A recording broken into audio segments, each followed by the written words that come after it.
ব্যবসা বাণিজ্যের বিশ্লেষণ নিয়ে ডিবিসি নিউজের নিয়মিত আয়োজন ইসলামিক ব্যাংক টালি খাতায়।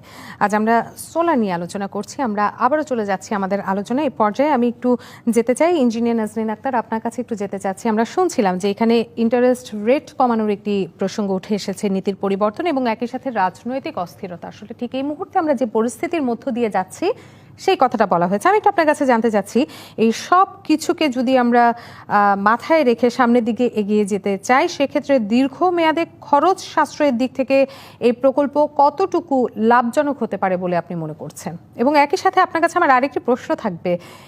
আমি যতটুকু জানি যে সোলার রক্ষণাবেক্ষণ এবং কারিগরি সক্ষমতা এটাও কিন্তু অনেক বড় একটি চ্যালেঞ্জ।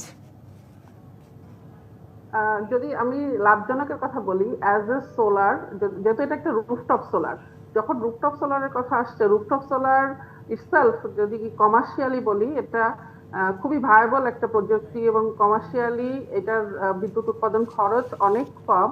এবং যদি যারা ইনভেস্টমেন্ট পোর্টফোলিওটাকে যদি দেখি, তাহলে সোলার দিয়ে যদি আমরা বিদ্যুৎ জেনারেট করি এবং সেটার পে ব্যাক অ্যানালাইসিস করে দেখা যায় লেস দ্যান 5 ইয়ার্সের মধ্যেই আমাদের পে ব্যাক হয়ে যাচ্ছে, আর আইআরআর মোর দ্যান 20%। সো এরকম একটা বিজনেস কেসে অবশ্যই এটা একটা ভায়াবল ফাইন্যান্সিয়াল কেস। এবং যদি একটা যথাযথ এখানে ইনভেস্টমেন্ট করা যায় বা আমাদের ইনভেস্টমেন্টের সুযোগ থাকে, তাহলে যে কোনো ইপিসি কোম্পানিগুলো যারা কোয়ালিটি প্রোডাক্ট নিয়ে কাজ করছে তারা অবশ্যই এটা থেকে একটা ভালো আউটপুট আনতে পারবে। আর এখানে যদি আমরা বলি ফাইন্যান্সের কথা, এখানে কিন্তু মেজর চ্যালেঞ্জ যেটা আসতেছে যে দুইটা দিক থেকে। একটা হচ্ছে যে 3000 মেগাওয়াট বলা হচ্ছে, তার ম্যাক্সিমাম জায়গাগুলোতেই, সরকারি ভবনগুলোতেই কিন্তু নিজস্ব অর্থায়নে হবে। তো এখানে সেটা আসলে ইপিসি কোম্পানিগুলো ক্যাপেক্স এর মাধ্যমে সে শুধু ইনস্টলেশনের কাজটা করবে। এখানে কোয়ালিটি ইনস্টলেশনটা খুব ইম্পর্টেন্ট। অ্যান্ড যখন অপেক্স প্রজেক্টের কথা বলা হচ্ছে, বিশেষ করে আপনার এডুকেশন এবং হেলথ ইন্ডাস্ট্রিতে, সো এই দুইটা খাতে যদি অপেক্স প্রজেক্ট করতে হয়, এখানে একটা হিউজ ইনভেস্টমেন্টের কথা লাগবে। এবং এই ইনভেস্টমেন্টটা কিভাবে হবে এটা নিয়ে কিন্তু এখনো কোনো সুনির্দিষ্ট গাইডলাইন বলা আসে নাই। তো এখন এই জায়গাটাতে সবাইকে একটু ফোকাস করতে হবে যাতে অর্থায়নটা প্রপারলি হয়, এটা খুব ফাস্টার যদি করতে চাই। আর মেইনটেনেন্সের কথা যেটা বলেছেন, অবশ্যই সোলারের জন্য কিন্তু আসলে 3টা মেইনটেনেন্সের বলা যায়। একটা হচ্ছে যে রেগুলার ক্লিনিং দরকার হয়, এটার যথাযথ আমরা যদি আউটপুট পেতে চাই। এবং হচ্ছে যে মনিটরিং করতে হয়, যে একটা মনিটরিং পোর্টাল থাকে, পোর্টাল থেকে রেগুলার মনিটরিং করতে হয় যে সিস্টেমগুলো প্রপারলি ওয়ার্ক করছে কিনা। And at the same time যদি কোথাও কোনো প্রবলেম হয়, সেটা যেন অ্যাডভান্স লেভেলের মেইনটেনেন্সের টিম থাকে, দক্ষ কারিগর থাকে, যাতে তারা এটা রাইট টাইমে খুব সহজেই এবং অল্প সময়ের মধ্যে যাতে এইটার সমাধান করতে পারে। তো আমরা মনে করি যে যারা এই কাজটা করবে, ইপিসি যে কোম্পানিগুলো থাকবে, তাদের এই সক্ষমতা আছে। কিন্তু কতগুলো কোম্পানির আছে, এখানে হয়তো হাতে গোনা 8-10টা কোম্পানি, ইপিসি কোম্পানির হয়তো এই টাইপের সক্ষমতা আছে। কিন্তু আমরা যদি সারা বাংলাদেশে করতে চাই, এটা 64 জেলাতে যখন করতে যাব, যদি 64 জেলার কাজ করার দায়িত্ব নিতে হয়, তখন কিন্তু আমরা হয়তো মেজর ইপিসির বাইরে হয়তো যারা ছোট কোম্পানি বা যারা কেবল শুরু করছে তাদেরকে হয়তো কনসিডারেশনে চলে আসতে পারে।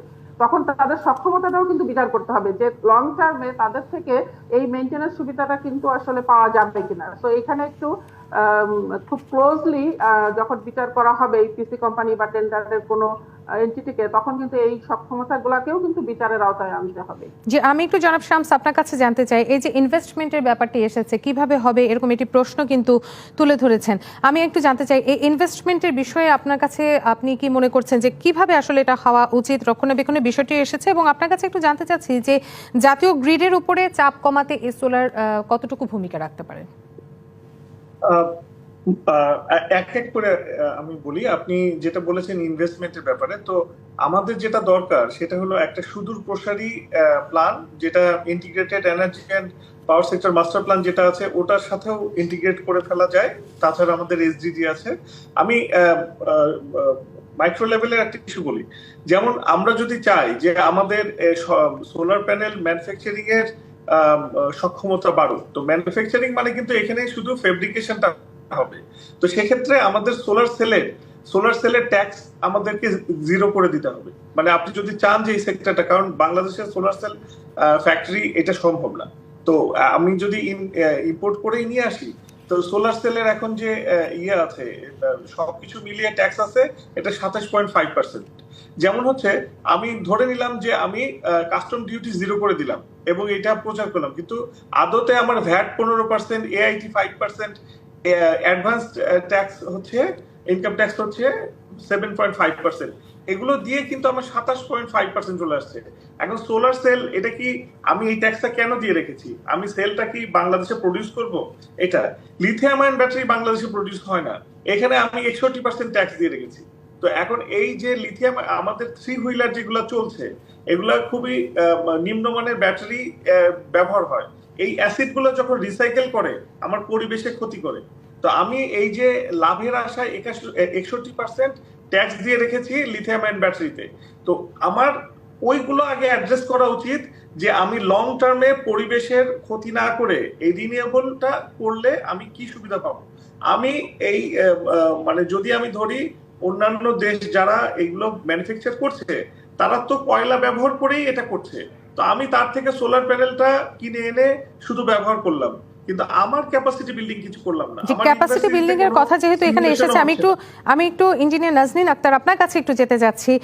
আপনি একটু বলবেন কি যে যদি বেসরকারি খাতের উদ্যোক্তাকে এতে অংশগ্রহণ করানো যায় সেক্ষেত্রে কি সেটা আরো বেশি লাভজনক বা ফলপ্রসূ হবে কিনা? বেসিক্যালি এটা আসলে কি আমাদের যে 3000 মেগাওয়াটের টার্গেট নেওয়া হয়েছে, এখানে বেসরকারি খাতকে আসার জন্য আহ্বানই করা হয়েছে।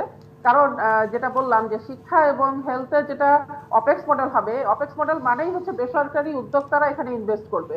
তো বেসরকারি উদ্যোক্তারা তখন ইনভেস্ট করার জন্য আগ্রহী হবে যখন তারা দেখবে তাদের 3টা জিনিস দরকার এখানে, যে তারা যে প্রকল্পে ফাইন্যান্স করছে সেই ফাইন্যান্সটার জন্য সে রিটার্ন পেতে পারে। সো তার রিটার্নের একটা গ্যারান্টি থাকতে হবে, এবং এখানে যে লং টার্ম যে ইনভেস্টমেন্টটা হচ্ছে তার প্রকল্পের যে রক্ষণাবেক্ষণ এইটাকে এনশিওর করতে হবে। কারণ আমি অন্যের জায়গাতে বা অন্যের ছাদে একটা সোলার ইনস্টল করে আসতেছি, সো আমাকে এটা অবশ্যই নিশ্চিত করতে হবে যে আমি এই 20 বছর ধরে এখান থেকে যে বিদ্যুৎ উৎপাদন হবে এটার আমি বিল পেতে পারি, যাতে ওই ইনস্টিটিউটের ওই সক্ষমতা থাকতে হবে। এট দ্য সেম টাইম আমার যে প্রজেক্টটা এখানে লাগানো থাকছে এই সোলার প্রজেক্টটা যেন রক্ষণাবেক্ষণ করার জন্য বা যদি কোনো কারণে থেফট প্রোটেকশনের জন্য যে ব্যবস্থা এটা যেন এনশিওরড হয়। আদারওয়াইজ এটা ডিফিকাল্ট হবে একজন প্রাইভেট এন্টিটির জন্য যে ইনভেস্টমেন্ট করে আসবে অন্যের ছাদে, এবং প্রোডাক্টটা যদি চুরি হয়ে যায় বা কোনো রকম কোনো ক্ষতি হয়, সেটা দায়িত্বটা কে নিচ্ছে। তো এই সব জিনিসগুলো কিন্তু একটু আমাদের নীতিমালার মধ্যে ক্লিয়ারলি থাকতে হবে যে এই দায়িত্বগুলো কে দিচ্ছে এবং কে এটাকে রিটার্ন এনশিওর করতেছে। কারণ রিটার্ন এনশিওর না হলে প্রাইভেট এন্টিটি এখানে ইনভেস্ট করার জন্য পাবে না, উৎসাহ পাবে না। সেক্ষেত্রে আপনি বলতে চাচ্ছেন যে আমরা একেবারে শেষের দিকে চলে এসেছি, প্লিজ শামস আপনি বলবেন জনাব Shams. Institute for energy economics and financial analysis এর একটা রিসার্চ আছে, এটা করেছেন শফিউল আলম।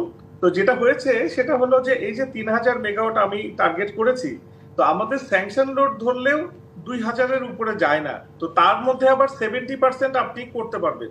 সবকিছু মিলিয়ে আপনি কিন্তু দেখা যাচ্ছে যে 1300 অথবা এই ধরনের। শামস, আমাদের আজকে এখানেই শেষ করতে হচ্ছে, আমরা পরবর্তীতে আবারও কোনো এক সময় আপনার সাথে যুক্ত হব। এবং জনাব নাজনীন আপনাকেও ধন্যবাদ জানাচ্ছি, দুজনকে ধন্যবাদ। শেষ করছি ব্যবসা বাণিজ্যের বিশ্লেষণে ডিবিসি নিউজের নিয়মিত আয়োজন ইসলামিক ব্যাংক টালিখাতা। এতক্ষণ সঙ্গে থাকার জন্য ধন্যবাদ।